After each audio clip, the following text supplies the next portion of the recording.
Netcasts you love. From people you trust. This is Twit. Bandwidth for Ham Nation is provided by CashFly at CACHEFLY.com. This episode of Ham Nation is brought to you by Ting.com. Ting is a mobile phone service that makes sense. Save money with Ting. Pay only for what you use. Ting doesn't require a contract and offers unlimited devices on one shared plan. To save $25 on your first Ting device, visit hamnation.ting.com. That's hamnation.ting.com. By DX Engineering. DX Engineering offers practically everything you need to outfit your shack, plus the fastest shipping in the industry. In-stock items ship the same day, Monday through Friday until 10 p.m. Eastern. For more information, visit dxengineering.com/hamnation and by ICOM. For more information, visit icomamerica.com/hamnation. This is Ham Nation, episode number 130 for January 16th, 2014. Gordo's CES report and Bob's AGC receiver adjustment. Hello, everybody. It's K9EID in warm Ozarks. It's warm here today. It's been warm all week. If you remember, last week I was in my fur coat because it was cold. I mean, like minus whatever, but it's been real nice this week. I even went and put up an antenna the other day.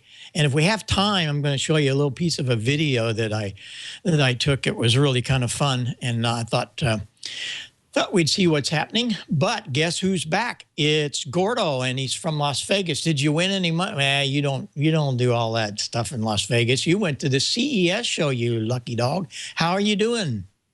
We're doing fine, and you can't drop a quarter anymore in a Las Vegas slot machine because they don't take quarters or silver dollars. It's all paper. And yes, Las Vegas CES will show everyone all the excitement about that.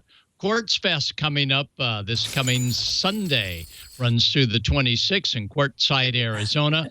Puerto Rico Convention coming up January 24th and 25th. And let me tell you, Bob, we are ready for Quartz Fest. Chris Weed, KR1SS, has got high-speed multimedia meshnet going. Ward K7PO, John KB8 RSA, Ron N1A HH will have live video links. So we hope to see you a week from today, live and direct from Quartz Fest. Bob, back to you. Yeah, that'd be super duper. Yeah, it's always fun for you, and we all like to see what you're doing there. Don, I guess it's not happy there in the football world, but what else is going on down there? No, the Saints fans are not pleased. Of course, it's hard to beat the Seahawks any day on a good day, but with weather the way it was and not getting on the scoreboard until the fourth quarter, it was a recipe for disaster. But that's all right. We're still proud of our Saints and our new defensive coordinator, Rob Ryan, and fear the hair for next year because we're coming. Back to you. Oh, okay. We're ready. And Dale, how are you feeling? You were under the weather. Are you okay now? Everything good? We're doing pretty good, Bob. Thanks a lot. Yeah, last week I had to take that break. We had just finally got some antibiotics the weekend before that and started to get over things last week. So we're doing pretty good this week. Got a great video about one of the first W1AW portable operations there around the country for you tonight, Bob. Go ahead.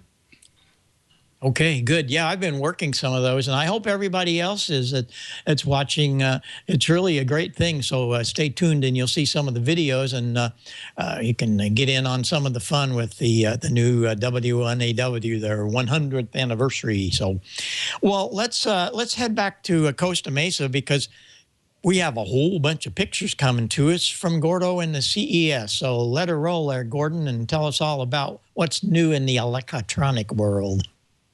Roger that. Well, the Consumer Electronics Show is the biggie for the West Coast, and it's been doing its thing for 40 years. So, Brian, if you want to go ahead and roll the shots, we'll go ahead. And here it is in downtown Las Vegas, Nevada. It's a 4-day show for the trade only. But let me tell you, with a business card, you're in the CES show. And the next shot, Brian, And they give you a big banner out front. The CES show is actually from the Communications Expo back in the early days of the 70s, and it was packed from the moment that they opened up the gates on last Tuesday. Not all areas saw traffic immediately at the first. This is at the Venetian, where they had a Tech Expo. The Samsung display. Samsung, the #1 global top product maker. Look at that, a curved television set. Is that pretty cool? And I had a little scanner with me and not much noise. There was some strange sights when you saw people watching games and TV. And of course, this was Mr. Display Guy. And yep, the face was real and he would smile. I have no idea how he did it.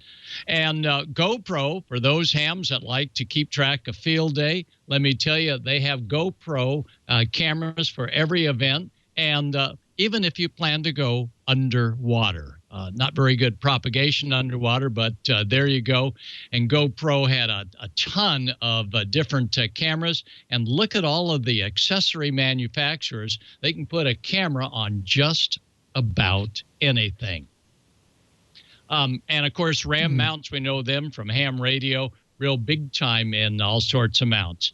Cobra radar detectors, they are now 3D and 4D. They've never been more sensitive.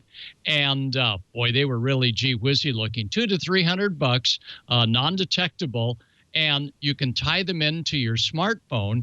And look at this. The smartphone will even decode where the radar speed traps. And look at this on your smartphone. If it looks like you're going to head through a big downpour, they now have automatic routing called Turncast that will take you around what could be a tornado so you don't end up in the ditch. Now, don't short CB Distributing. They've got some neat stuff. They've got scanners, marine radios, you name it. Big display there. And, of course, CB radios were all over the place from the major manufacturers. Uniden says folks want a bigger dial and a bigger S meter and a bigger readout, so they have it. And Cobra has not only a marine radio, but one that is shared with a GMRS service. Look what Uniden did to get a bigger readout. Pretty cool, huh? This was a camera and a handheld radio, either 2.4 or 400 megs. Here's more CB-type radios, and it was fun to see the different manufacturers of CB. And that's Don, KE6BXT, Mr. ATV in the Midland booth, showing off one of his radios. This is Don's car that he can't – no, it isn't. But anyway, some strange motor vehicles, and we saw them all, and we didn't see any radios hanging from underneath those motor vehicles, but it was fun to watch the excitement. There's Uniden again, getting the word from CBers that they want a bigger display. And now Bluetooth microphone as well as DECT microphones to keep everyone in touch on their CB radio. There were some legal issues there, and they've been overcome. 2,700 milliamp hours for AA batteries, no change from last year. Solar panels, wow, we saw a lot of wattage variations, but when you look at it, it's the voltage that they put out. Still, it's going to cost you $100 for 1 amp at 12 volts DC. Look at those panels. I'd like to have some of those for Quartz Fest, huh? Now, here's a solar panel powered vehicle. I don't think you run with them when the panel is up. And probably the hardest part of this whole deal is convincing your loved one that there'll be a small little post in between both the driver and the passenger seat. There you go. This is a little better idea, a little canopy made out of solar panels at the CES show. Didn't bring along your keyboard? No problem. Put this little deal there and start typing away. A little interactive keyboard. And for our Dr. Sauter man, look at this. He's going to love this. It's a microscope that gets you right down to SMT level. And George would love that. All right, now this is going to be neat. Watch this. If you have an iPhone, you put this little thing in his left hand on, and bango, FLIR, turns it into, for under $400, a thermal reading. You got a little cat or a little mountain lion, hopefully at a distance, you can actually see the heat signature. And if your iPhone, they had lots of apps and lots of goodies. This is a radioactivity tester in case you get in an area where you shouldn't be. And you've seen these routers. Well, let me tell you, they now are bigger, better, and more powerful. And they did a great job of doing a lot of the demonstrations, and they are RF non-susceptible. We saw a lot of robots, and instead of hand wiring the robots, you actually have modules now.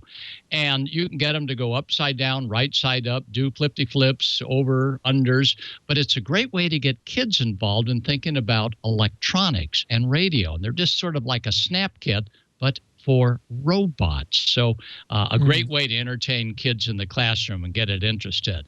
All right, here is the Home Patrol scanner. Look at the handheld. It's a $500 scanner, but Paul Opitz was just delighted to show everybody the new version 2 of Home Patrol.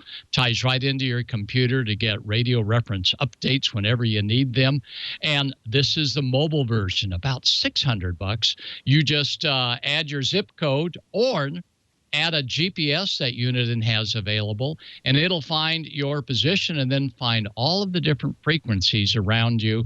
And, of course, it can also update. There's a little port on the back of the radio. So a lot of high-tech scanners, all of that happening at the International Consumer Electronics Show, now in its 40th year. So it was fun in Las Vegas, Nevada, checking out the CES show. We didn't see any Chinese radios pouring in, so it looks like things are stable there. But the CES show was a great one, and we encourage all of you, if you have any type of business relationship in the card, you can go to CES show next January yourself. So, Bob, let me go back to you, and then we'll come back a little bit later on and give you a preview of Quartz Fest coming up this weekend. Back to you, Bob. Okay, yeah, we'll see you down the line here in the show, and I want to talk about Quartz Fest, so we'll get that going. Well, that's great, and I used to go to that show for, I was on KMOX for 25 years as High Tech Heil, starting back in '77. I remember one of the shows, because we do them live reports back to the station and the network. And I remember one year they gave me this little round disc and they said, "Wow, you're going to be able to put music on this thing." And I'm going, well, that'll be better than my Norelco cassette.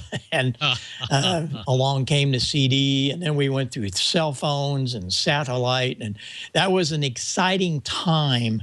And it got to the end when I kind of ended all that show that there really wasn't a lot happening. There was a lot going on, but the technology wasn't like it was 25 years ago. At least in my book. It was really a fun time. Well, I'm glad you went, and thanks for the report, and I'm glad you made it home safe.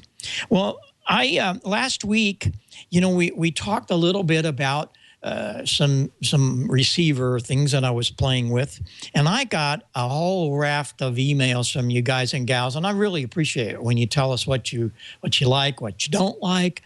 And so I put together a little video, a couple of them, about how to adjust AGC on a receiver. So let's roll this first one. These are kind of the same, but not really. I got an idea from the first one. So we'll do this first and then talk a bit before we do the second one. When you squeeze it together, it'll fit through the hole, and it snaps in place. That's how it stays there. And you just have to reverse the process. So, okay, the two portions that run vertically before they run inward, those are oriented vertically along with the run of the wire? No, it would be like a T at the end of a piece of wire, except it's two leads that could be squeezed together to get rid of the T handle. Huh? I don't know if I can envision a T. I thought there were two things that went into the hole there in the glass. There is. At the end of the wire is a clip. It's almost like a horseshoe. In fact, it would be a lot like a horseshoe with extended ends on it. So the ends would turn into the picture tube. So it would come up like a fork, like a fork, but the tongues would be bent in one direction. You know, a fork with like. You can hear how the slowing down the AVC really helps because it gets rid of the noise, because it holds the signal up and it decays, and it really works nice. And with the ICOM, that was a 7600. It has 3, slow, mid, and fast. And sometimes mid works just as well, but I usually use either slow or fast. Now, here's the next one. And this, again, notice what happens when you lower the RF gain. You know, a lot of guys and gals think, man, I got to have my receiver wide open. Well, it's not like driving a NASCAR, because when you have a receiver wide open, yeah, the S meter's hanging up here and everybody's great, but the noise, signal to noise ratio is awful. So let's listen what happens when you properly adjust a receiver, reducing the RF gain, setting up the right AGC, and let's see what happens here. You'll be able to hear it, I think.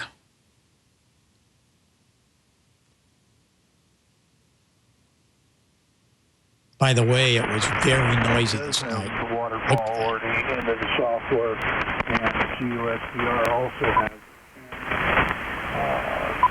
Turn off that preamp. It's quite efficient, but put in like some I say, attenuation. The smart HDR. Look what happened to the noise floor. Just doesn't have it. They will do it, and not a ham. They really don't know what they're doing. So you end up with a darn mess unless you're able to be right there with them and walk through every step. It just comes popping out of there. Yeah, in my case, I can do everything but climb tower. If I open it up again, put together, can't hardly understand them. Pull it up on the rope, tie it off, on a standoff or something. Roll it all off. Like you said, you'd have to do all the fitting yourself to make sure It's pretty amazing, isn't it? Yeah. Well, only 2. Well, there's 2 I got that are very reliable, and they do know what they're doing. And that's Mac, and I know you've never talked to Neil. K4ESC. Echo Sierra Sugar Echo. Use the RF gain, turn off the preamp, add some attenuation, adjust to the slow AGC, and bingo, you got it. And these signals are not copyable before you do that. And I hear a lot of guys will say, oh, it's too noisy tonight. Well, if you adjust your receiver properly, sometimes the noise can really be subsided. It's all about signal to noise ratio and adjusting that receiver, because a lot of guys, oh, they want to look at that S meter. I don't care about that S meter. I only care about one thing, what's coming out of the headphones or the speaker. And adjusting that receiver will give you sometimes some really great copy above the noise. Well, I told you it was a really nice 50-degree day, and I had this antenna I put together a long time ago. It was a 21 meg 15 meter dipole, just 2 pieces of wire and coax. And so I had a spare coax out here, and I went. It was 50 degrees. I pulled it up, and I was listening around on 15 meters. And look what happened to me. Let's play this little short video. This is Japan barefoot with a dipole.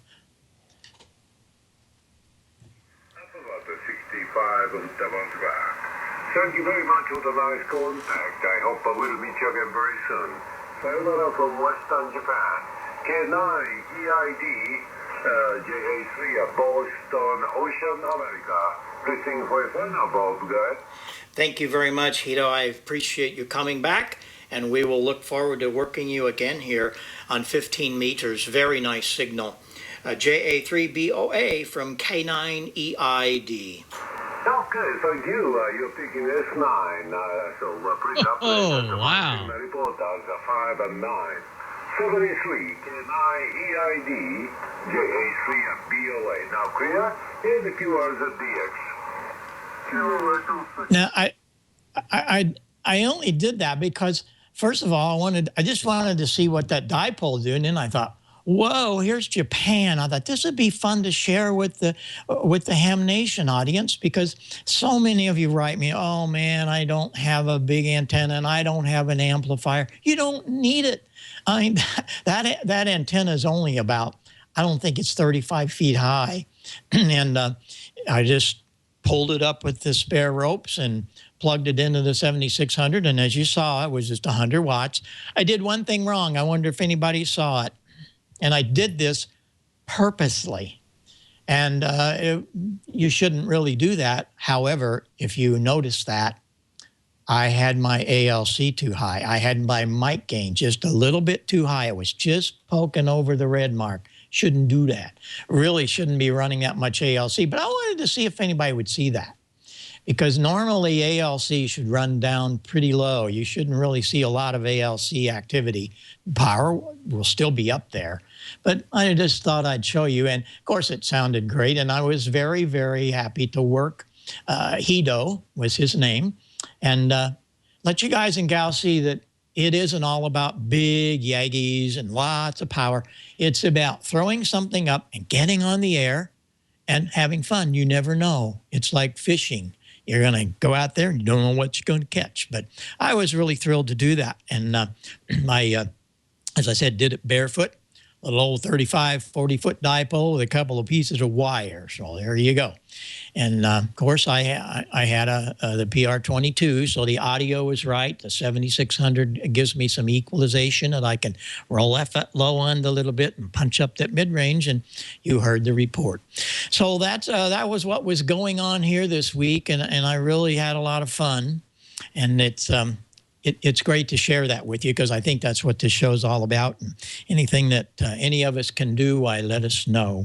Don, are you been on the air this week? What's going on down there in your activity? I haven't been on the air much this week, but during the days off for holidays, and I took a few days off last month as well, but I have worked a little bit of the W1AW and the W100AW stuff. I've gotten to get a little bit of that in the log, so that's cool. Touching on ALC, it just struck me, you said you were running your ALC hot. For those of you who run PSK31, and you see on the waterfall, you're looking at these really, really, really faint little signals, and all of a sudden this real wide streak comes under your waterfall, and it wipes everybody else out. That is someone who is running way, way, way too much audio in there. The best way to adjust, if you're running PSK31, you look at that ALC, you should not see any ALC at all on your transmit signal. If any at all, maybe just tickling the bottom just a little bit, but really, you don't want to see any ALC on your transmitted signal at all, or you're going to be the guy that everyone's complaining about that's really, really, really wide and really loud and wiping out all those other things. So ALC is a wonderful tool, and I'm glad that you got to touch on that a little bit. Let me touch on something that is kind of neat as well, and that is in the mobile phone world, it's a company called Ting. Ting is what you call an MVNO. They are a reseller of the nationwide Sprint network. And the thing about Ting, what makes Ting different is there's no BS. There are no contracts. There are no early termination fees. There are no there's just no bull with Ting. If you're paying an early termination fee to come to Ting, they'll help you out with that. They will give you credit for 25% of the early termination fee, up to $75 per device. You just purchase your new device through Ting, port your number, submit your final bill with your ETF detail from the previous carrier, and they'll help you out with that. Ting.com/ETF has all the details on that. Also, you pick the size of rate you want, extra small through double extra large, service levels for voice, minutes, text messages, and megabytes of data.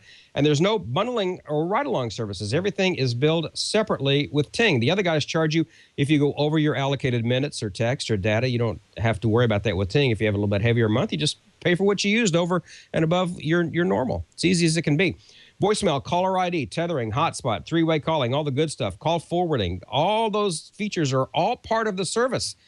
They're not add-ons with Ting, and there's no little weird, mysterious line items on your bill. Oh, well, what am I paying for here? No, they charge you for what you used, plus whatever taxes they are legally required to collect. There are no hidden charges, no recovery fees, None of that stuff with Ting. And you can have as many devices as you want on one plan, sharing your pooled minutes, your messages, and your megabytes. Each device on the plan costs a flat $6 a month. Yes, it makes sense. Ting.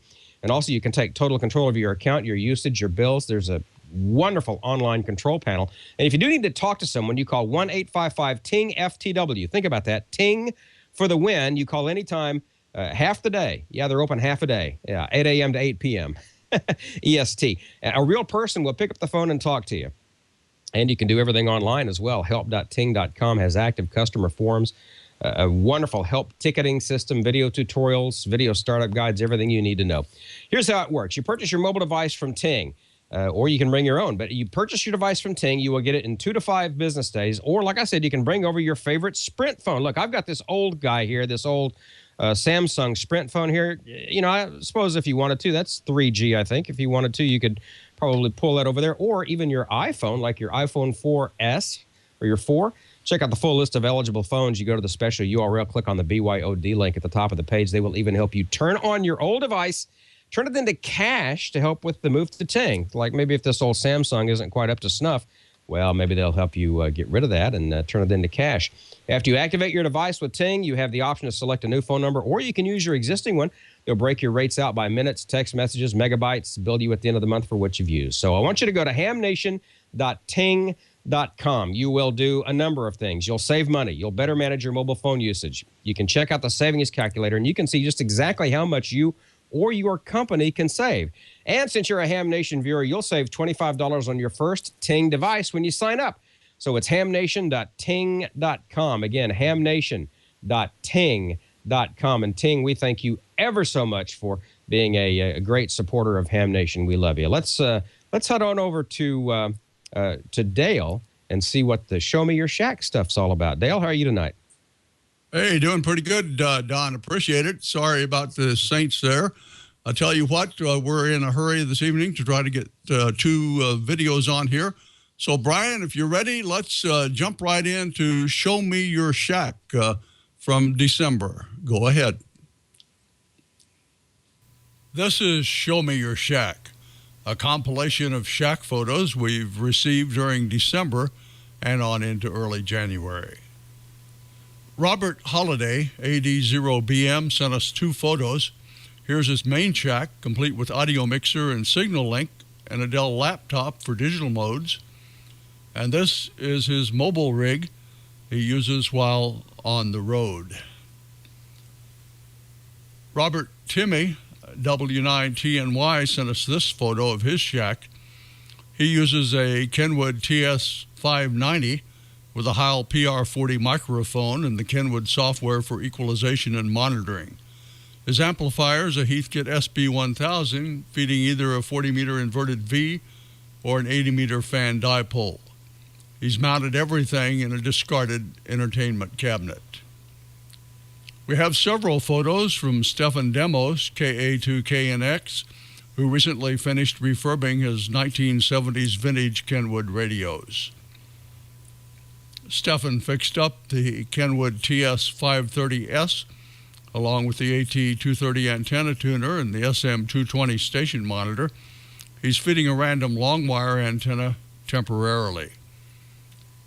He's also refurbished this Hammerland SP600, just made his first contact in 31 years, a straight key CW QSO with Rick Johnson, W3BI. Here's his handcrafted QSL card.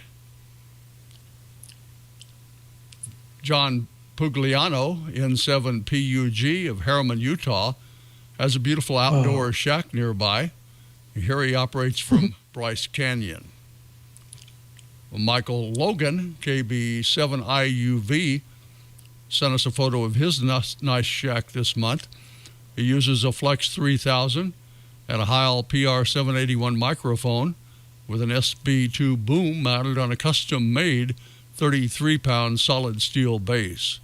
All antennas are mounted in the attic. That's cool. He's made 78 country contacts and 49 states with these attic-mounted dipole antennas.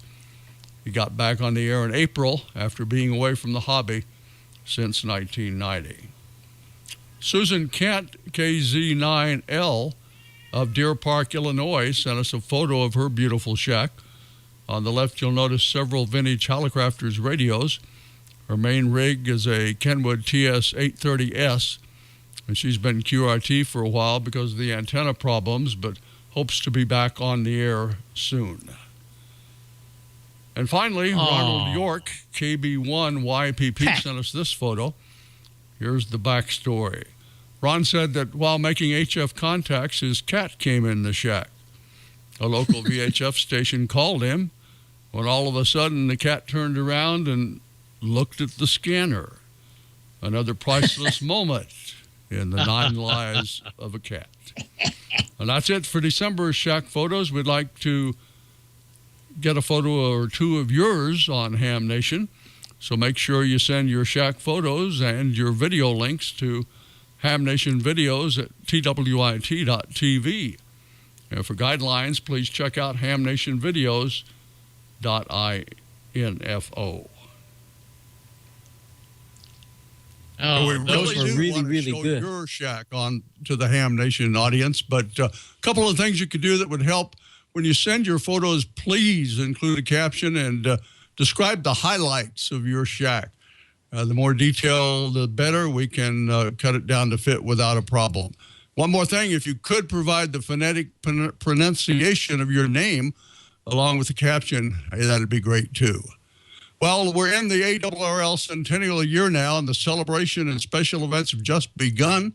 One of the first was the W1AW/4 operation in the Potomac Valley Amateur Radio Club. Here's a report from Mark Sullivan, W4MPS.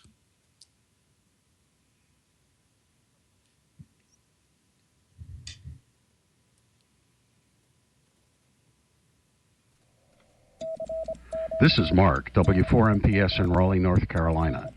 The American Radio Relay League is celebrating its 100th anniversary in 2014. Starting in January, the headquarters call sign W1AW will be on the air in each state and many territories. Complete details about the year-long celebration can be found on the ARRL website. Operators from the Potomac Valley Radio Club North Carolina chapter were selected to represent North Carolina and to operate as W1AW/4 during the first week of January under the coordination of Howie and 4AF. Pileups were huge at times, and it was an exciting week for all who participated. Let's take a look at some of those operations.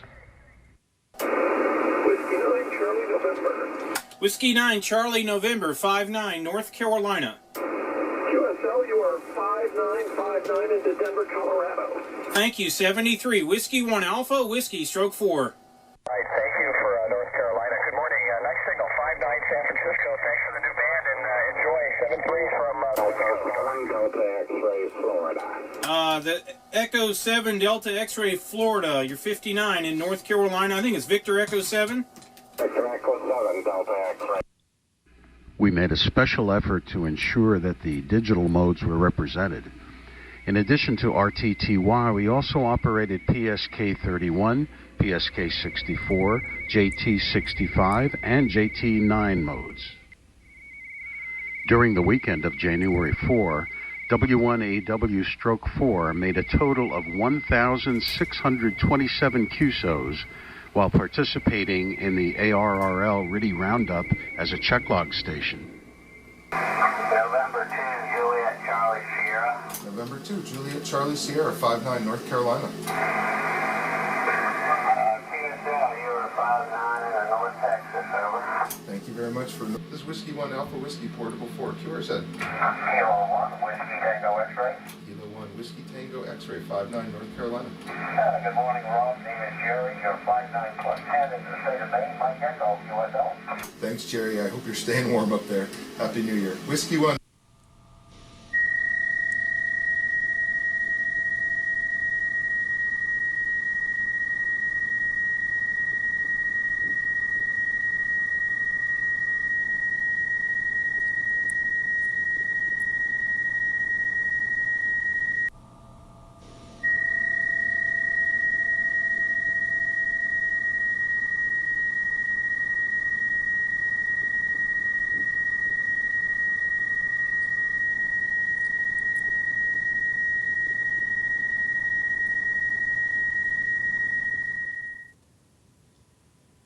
Roger. You're 59 plus 20. You guys got a big signal back this way. That's in Kansas, Kilo Sierra, over. Okay, thanks. You're very strong as well. 73, Whiskey 1 Alpha, Whiskey, stroke 4.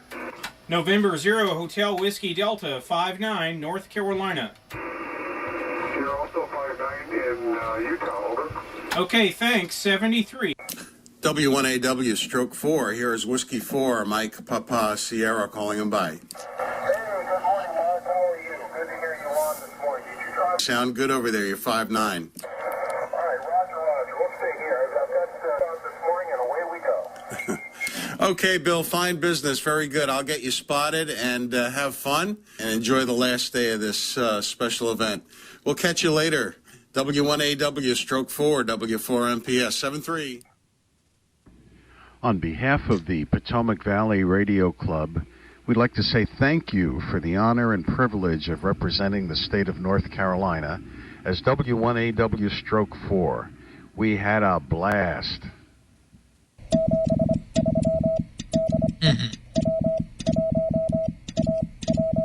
Okay, well, Mark, thank you very much. What a great operation and a great video. Now, that's the way you want to show the Ham Nation audience what your event looked like. We're going to skip by the club website of the week this week and bring it up next week and wrap things up here by telling you it's time to vote for the Ham's Choice Award for videos aired in December. The form is up at hamnationvideos.info, and you can vote now. The voting will take place from now through midnight the 21st, as we'll be presenting the award on the 22nd. The prize this week, the Helping Hands with Magnifier from Radio Shack from Mark down in Derby. Well, that's it. We hope you'll vote for the Ham's Choice Award. And don't forget to send your photos and videos to us here on Ham Nation. Well, that's a wrap for the first Ham Nation video segment of 2014. Good night, all. And Don, he's up next with Newsline. And what's in the news tonight, Don? Go ahead. Got some good stuff for you. Let's go ahead and get right on into it. So roll that, please. From Amateur Radio Newsline Report number 1900, these are the Ham Nation headlines for Wednesday, January 15th, 2014. Ham radio, APRS, and a damaged cell phone were responsible for a quick rescue of a radio amateur involved in an automobile accident in Australia. Graham Kemp, VK4BB of the WIA News, picks up the story. Jenny, Victor Kilo 4, Fox Juliet Mike Popper, was headed from Singleton, New South Wales to her home in Killarney, just south of Warwick in Queensland. The vehicle was fitted with a dual-band radio and APRS tracker. Some 3 hours behind was Bob, VK4 Delta Alpha, also on his way home to Killarney. His vehicle fitted for HF D-Star APRS. About 2 p.m. that day, Bob received a telephone call from Jenny stating that she had rolled her car, was injured and trapped in a vehicle. She further explained that her telephone was damaged in the accident and she could only call the last number dialed on the cell phone. Jenny was unable to give her exact location and that she was suffering from a possible broken arm. She also advised the vehicle was on its side, suffered significant panel damage, and she was unable to open the doors or break through a window. Bob was able to pinpoint the exact GPS coordinates of Jenny's location. This information passed on to the ambulance and rescue service that were able to reach her without any delay. The APRS tracker in a car providing Bob the exact coordinates to relay to the emergency services, reducing the delay in response and possible further injuries. Had it not been for APRS and a partially broken cell phone, VK4FJMP might have had to wait hours longer to be rescued. Bob and Jenny are husband and wife, another reason to have more than one ham in your family. Teachers, would you like to have your class participate in an interactive webcast with an astronaut? NASA's inviting students and teachers to an inside look at America's spaceport at 2:30 p.m. Eastern Time, Friday, January 31st. Here's Jim Davis, W2JKD. 4 schools with a target audience of grades 5 through 9 will have the special opportunity to connect directly and ask questions with astronaut and director of NASA's Kennedy Space Center, Bob Cabana, KC5HBV. Now, during this interactive webcast, students can learn about his education and his training, living and working in space, and the future of space exploration. More information, please email rachel.b.power@nasa.gov. You'll find more information at the link in the printed edition of this week's Amateur Radio Newsline report. And finally this week, January 8th was the 120th birthday of St. Maximilian Kolbe, SP3RN, who is the Catholic Church's patron saint of amateur radio operators. Mark Abramovich, NT3V, has the fascinating story of this amazing man. Father Maximilian Kolbe became fascinated by the mass media in the 1920s and 1930s. He established printing plants in Poland and Japan for his Franciscan order publications, distributed in the tens of thousands to the faithful. When he was on a mission to Japan, China, and India, he became acquainted with both broadcasting and amateur radio. Upon his return to Poland in the 1930s, he applied for a broadcasting license. At that time, radio was considered to be a strategic medium, and only the Polish radio and a military radio station were permitted to broadcast. But in 1938, Father Kolbe was granted permission to do test transmissions close to the 40-meter amateur radio band. He chose the SP3 Romeo November call sign for his on-air experiments. On August 14, 1941, Father Kolbe was murdered in the German Nazi Auschwitz concentration camp after he had volunteered to take the place of another prisoner who was randomly selected by camp guards for a group to die by starvation because another inmate had escaped. Father Kolbe was beatified by Pope Paul VI on October 17, 1971, and canonized as St. Maximilian Kolbe, Apostle of Consecration to Mary, and declared Martyr of Charity by Pope John Paul II on October 10, 1982. In addition to being embraced by amateur radio, St. Maximilian Kolbe is also recognized as the patron of journalists and political prisoners. His feast day is observed by the Roman Catholic Church on August 14th. And that's all from the Amateur Radio Newsline, your independent source for amateur radio news, brought to you each and every week for over 35 years and counting at www.arnewsline.org. I'm Don Wilbanks, AE5DW 73. We'll see you next time here on Ham Nation. Isn't that amazing? I had no idea there was a patron saint of amateur radio. Thanks, Mark. That's an amazing story. I'm glad we could get that in. You know, back in Father Kolbe's day, everything was do it yourself. Of course, everything was homemade. There, you couldn't just run down to the store. Well, here in the 21st century, you can run down to the store, and one of the stores that you can run down to will help you do it yourself. I'm talking about DX Engineering, because ham radio is all about doing it yourself, going into your own shop, your own shack, building, creating, and innovating. And DX Engineering can help you do that. If you're planning a tower or an antenna build, check out dxengineering.com, and you can start getting your parts list together. DX Engineering carries quality aluminum and fiberglass tubing to build any antenna or light-duty mast. It's strong, durable, lightweight, available in just about any length you want, multiple outside diameters as well, sized to smoothly telescope with either slit or non-slitted ends, depending on clamping. Your telescoping application is the perfect tubing if you're looking for maximum strength, minimum weight, even at long assembly lengths. And the fiberglass tubing is ideal for antenna supports, perfect for quad spreaders. Insulated stacked frames available in 8-foot lengths and multiple diameters. Again, great for push-up masts. It also comes slit and non-slit. And the light gray fiberglass is UV and corrosion resistant. That is very important. And tubing is available separately or in handy kits with perfectly matched components to let you erect your mast without having to assemble a long shopping list. Now, to put your mast or antenna together, you're going to need some clamps. And DX Engineering has the best source they are for virtually every amateur radio clamp application. And there's a good reason why. For instance, these aren't the typical clamps you'll get at your hardware store. No, you're not going to do any plumbing or exhaust work with these. These are tailor-made to the exact tubing OD sizes for radio, broadcast, engineering, amateur, community. This isn't hardware store stuff. This is amateur radio stuff. It's fully tested under the harshest environments and strictest standards. And many of these clamps are specified by government and defense design parameters. They're perfect for building a new antenna or repairing or upgrading one of your existing antennas.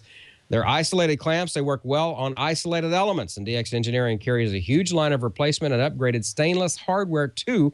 Bolts, washers, plates, everything you need.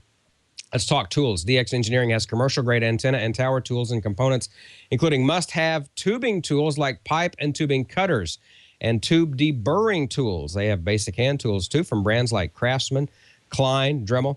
You're putting up a vertical. DX Engineering has guide accessories and tools from Gripple, along with guy lines, guying rings, tethers, anchors, grips, turnbuckles, and more. This is important stuff, and you need the right stuff to do this stuff with, and DX Engineering is the right stuff. You want to grab any of the gear, get your order in by 10 p.m. Eastern tonight. If it's in stock, DX Engineering will put that bad boy on a truck headed your way tonight. With proven products, expert advice, and the fastest shipping in the industry, DX Engineering is helping you shrink the globe, not just with getting your signal out there, but with getting the stuff you need to get your signal out there.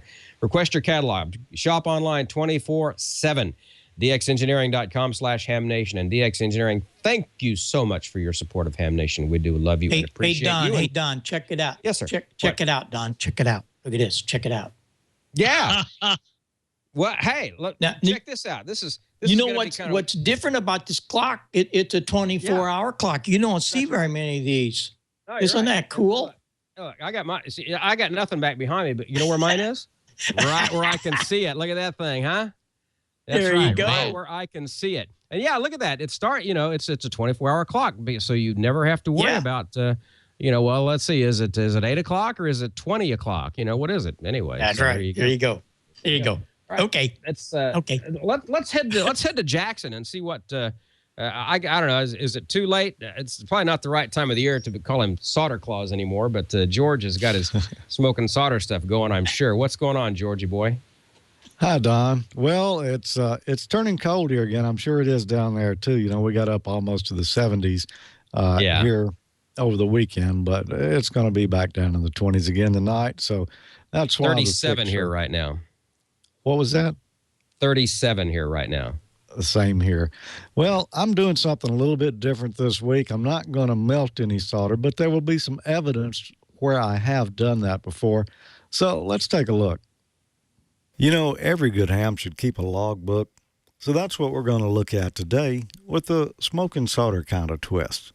According to the ARRL, the reason for logging your amateur activity falls into 3 categories: legal, operational, and personal.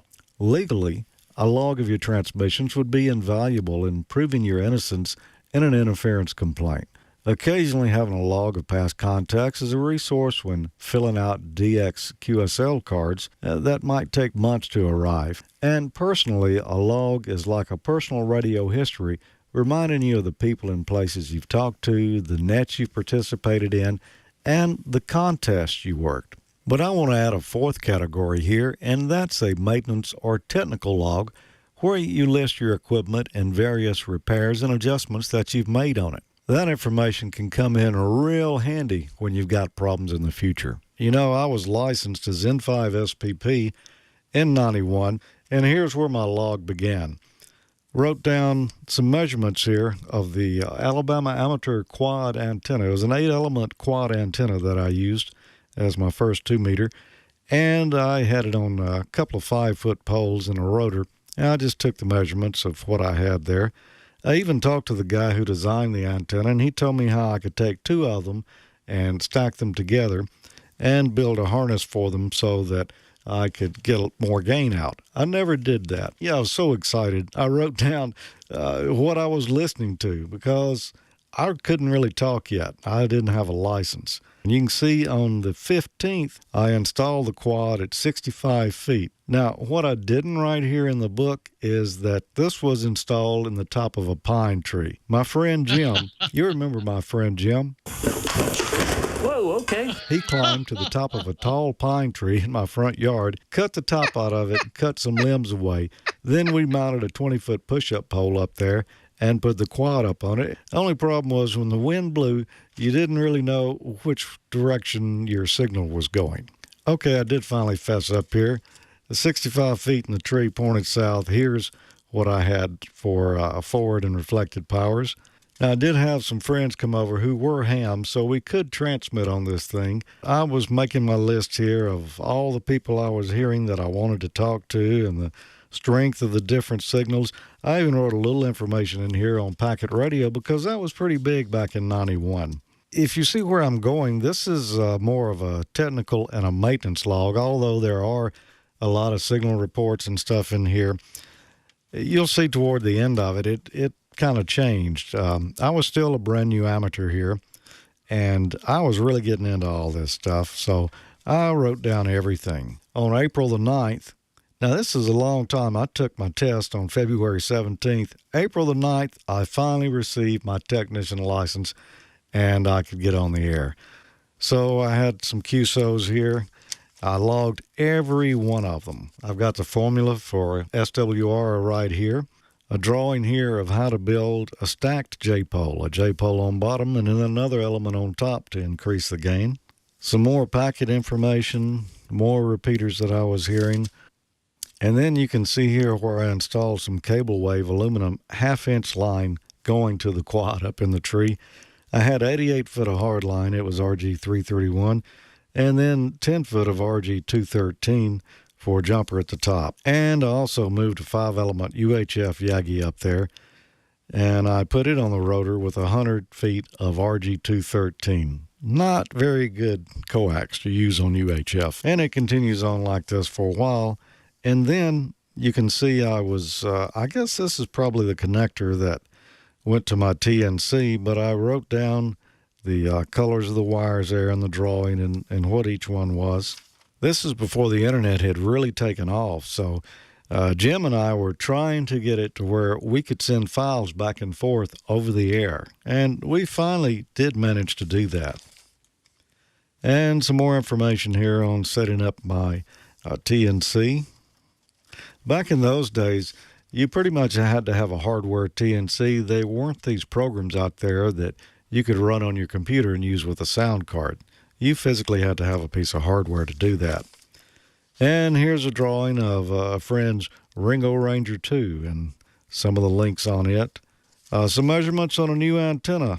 I put up a diamond dual band antenna on top of the 125-foot tower next door at the radio station. I lived at the radio station in those days. There was a house right next door, so it was kind of nice having that tower. The problem, though, with putting up an omnidirectional antenna like this at 125 feet is you could just about hang up talking on repeaters, because when you keyed up, you were going to bring up more than you wanted to. Here's where I started doing some satellite work. I worked AO21.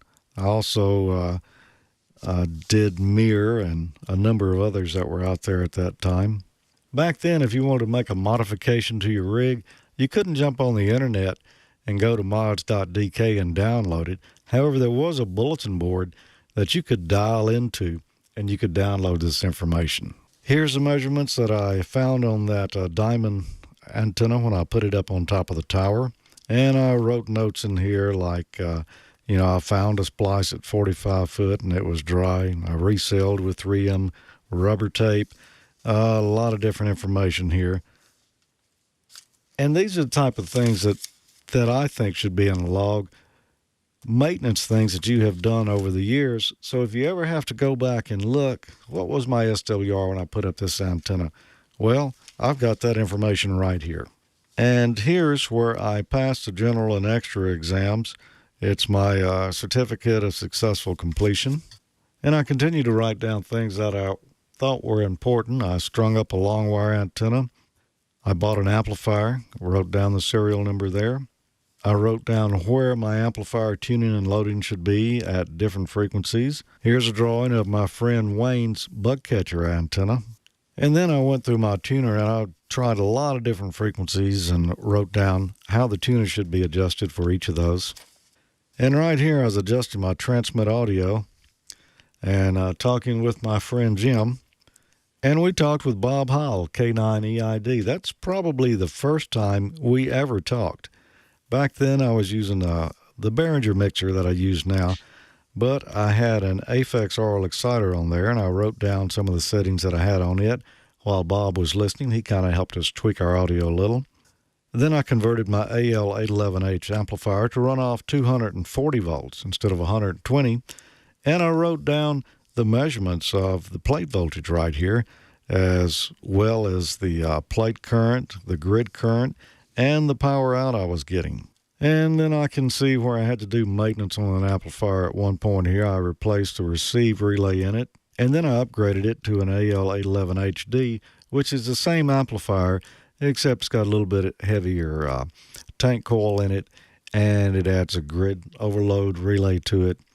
And you use 572B tubes. And I kept good notes on everything I did there so that I'd have them in the future if I have to go back and repair the amp. Then I talked with Bob again. And Bob still didn't know really who I was, just some guy he met on the air. And here's more information on adjusting that amplifier and how I had to tap a coil inside of there and all my experiences. This is when people were first doing that to that amp, so there was a little learning curve there. Here's where I had some static problems with the TS2000 that I ended up having to replace the IF filters, and I wrote them down in here. And, that's good information to have. Then I began testing the Linkbox software on a Raspberry Pi computer to put on the repeater over here. I now have that going, and you can look in the last couple of episodes of amateurlogic.tv and learn how to do that for yourself. And at the end of the year, I said, I'm going to start a new logbook. And I had maybe 3 or 4 pages left in this one. So you'll see when I started out how excited I was about being a ham and how I wrote down everything there was. After I'd been a ham for a while, it kind of slacked off, and I mostly went to drawing antennas, writing down measurements, writing down repairs and such. And then when I upgraded to extra, you could see where I started writing down QSOs again and call signs of new guys.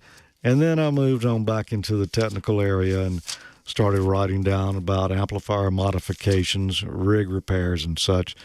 So a good log can do you a lot of good, but don't just keep one just for your contacts.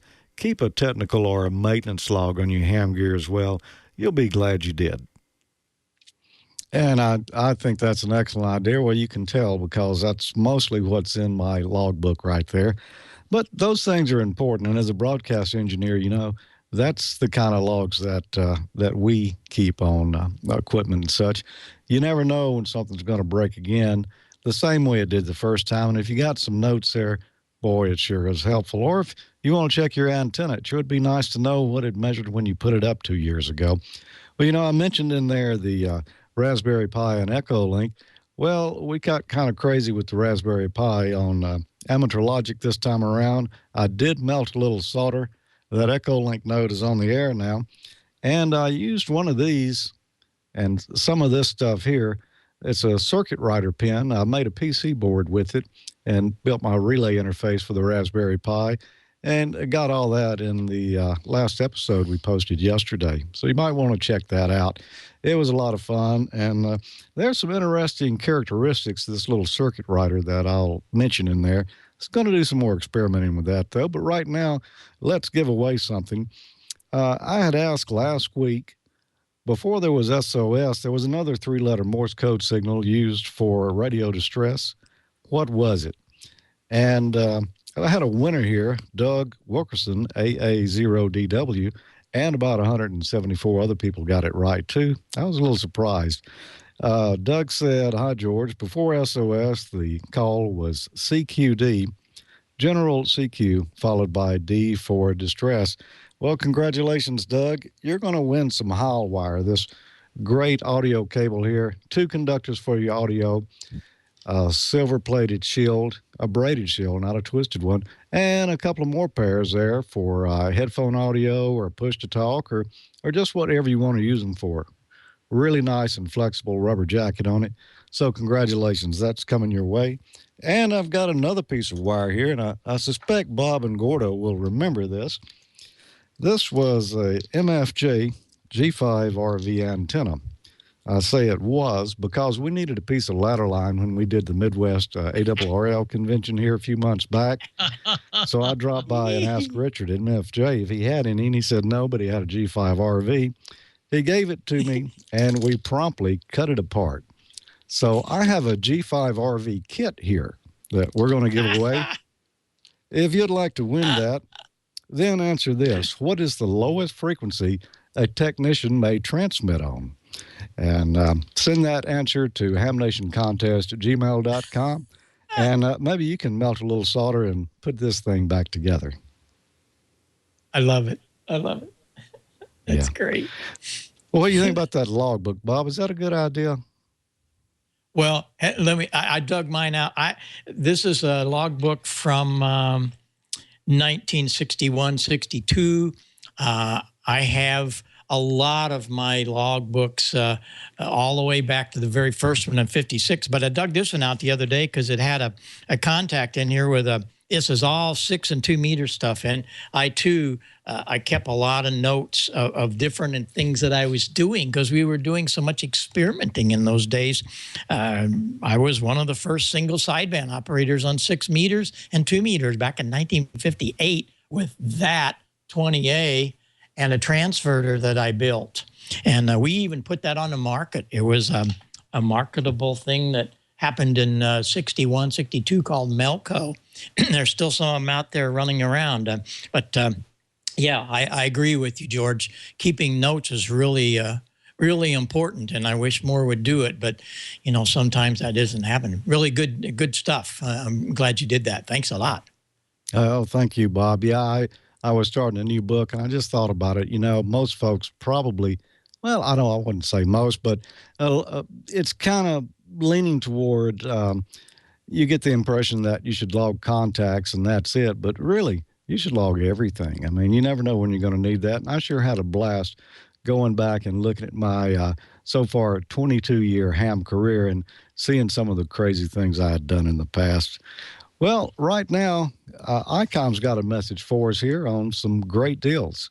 Some great D-Star radios have entered the market in the last year, but let's not forget all the solid analog radios out there. From radios strictly on 2 meters to dual banders with analog capability, ICOM has your complete analog solutions this fall. Check out ICOM's compact military rugged 2-meter IC23H mobile, 65 watts of stable output. Oversized tuning dial is easy to use. It's got 4.5 watts of loud audio and 270 memory channels and multiple scan options. Consider the ICV8000 for your next mobile adventure on 2 meters, 75 watts of output power, a rugged die-cast aluminum chassis, and fast memory scanning with dynamic memory scan. ICOM's IC7000 is an all-mode HF, VHF, UHF mobile. It's a compact radio with a colorful high-res display, dedicated interface keys, and great tuning knob, built-in DSP noise reduction and filtering, and it's popular for de-expeditions and field days as well. Looking for rugged, easy-to-use handhelds with plenty of memory channels, loud audio, and long-lasting battery life? The ICV80 and the V80 HD is a 2-meter handheld with 5.5 watts of high power. A built-in BTL amplifier helps deliver 750 milliwatts of loud audio and is great for noisy environments. There's 207 memory channels, and the HD version includes radio, lithium-ion battery pack, and a rapid charger for up to 19 hours of operation. The ICT70A HD is a dual-band transceiver for classic operation on 2 meters and 70 centimeters. Like the V80 HD, this version includes the radio, lithium-ion battery pack, and the rapid charger for up to 19 hours of operation. It's easy to program with a simple keypad, large backlit alphanumeric display, and it has 700 milliwatts of loud and clear audio, 302 memory channels, and fast scanning features. Why not take a look today? Visit ICOMAmerica.com/amateur for more information on ICOM's analog ham radio selection. And after the show today, tune in and win. You've got a chance to win some great swag prizes from the ICOM swag store. That's ICOMswag.com. We want you to go to ICOMAmerica/HamNation and register. You could win some of these prizes. No questions. All you got to do is go register. But for January, there's going to be a grand prize drawing for an IC2300H. That's a rugged 2-meter transceiver with 65 watts of stable output, 4.5 watts of loud audio, built-in weather alert function, and it meets the mill standard 810G specifications. So go to ICOMAmerica.com/HamNation after the show this evening and after every episode of Ham Nation and throw your name in the hat. You could be next month's lucky winner. Well, right now, let's bring Cheryl on and see what's been going on in the chat room. Welcome back, Cheryl. No, thank you, George. Hey, Happy New Year, everybody out there. I appreciate being here tonight. So much fun. First off, I'm sorry I didn't get to see you last time, but I had to share this with you. I got this for my holiday season gift, and it is my North Pole communicator, as you can see right here. And it's also got a dial, so I can get frequencies and everything here. As you hear it, wow. it's a radio too. But my question, Bob, if I want you to put a Heil element inside this, can I get one from you custom made? Do you think you might be able to do that? This can get Santa and the elves and everybody. So I just want to know, can you do that, Bob? Well, everything's possible. It just depends on what kind of stuff we got to go through to make it happen. Well, I got a lot of faith in your creativity, so I bet you I could send it to you and you could figure something out. But in the meantime, let's jump into some questions. I have more than the time is allotted, so if I don't get to yours this week, we'll have to do it next week. But I do want to say thank you, DX Engineering, for my beautiful 24-hour clock that was sent here. So thank you so much for that. And Bob, the KF4 GTA, he says, Bob, is that a Tektronix oscilloscope over your left shoulder? Bob? Mm-hmm. Yep.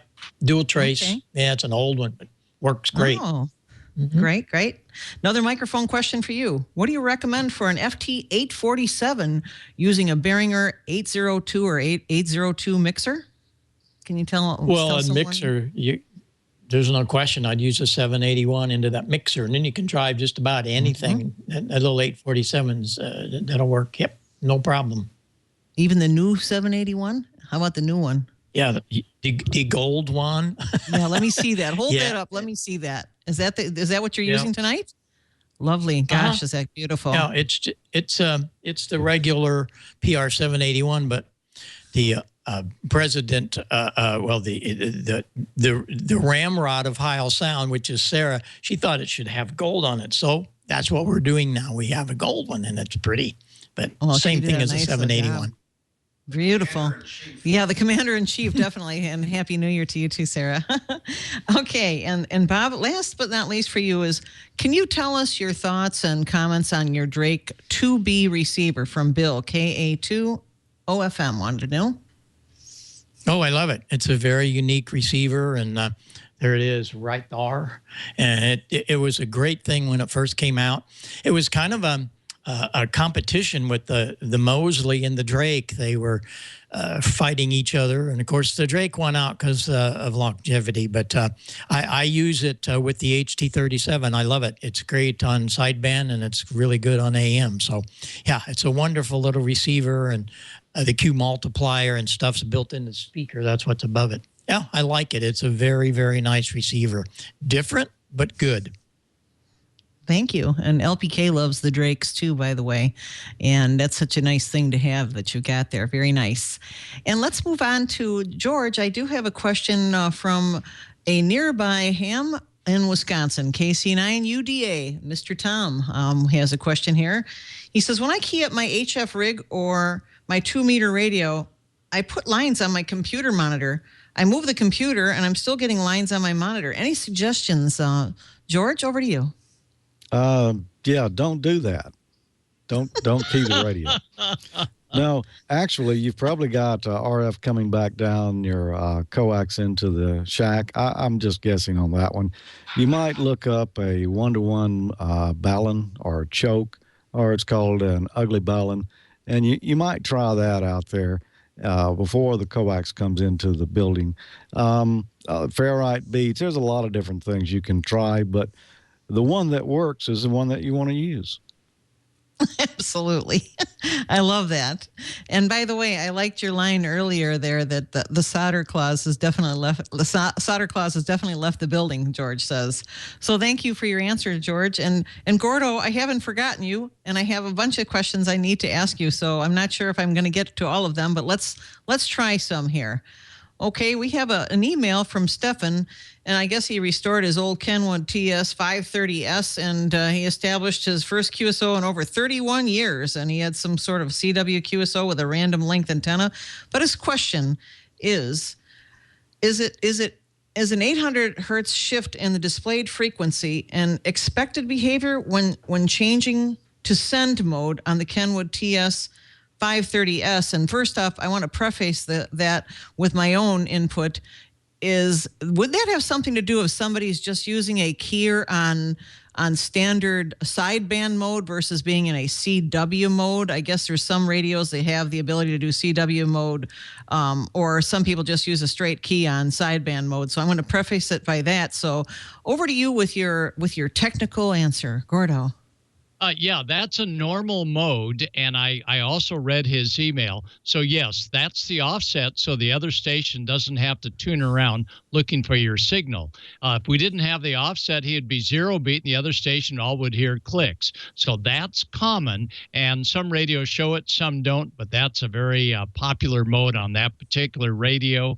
And he also says, should he use his RIT? No. Don't use your RIT, or else you'll be chasing each other up and down the band as each of you try to tune everybody in. So no RIT, and that 800 hertz shift is common.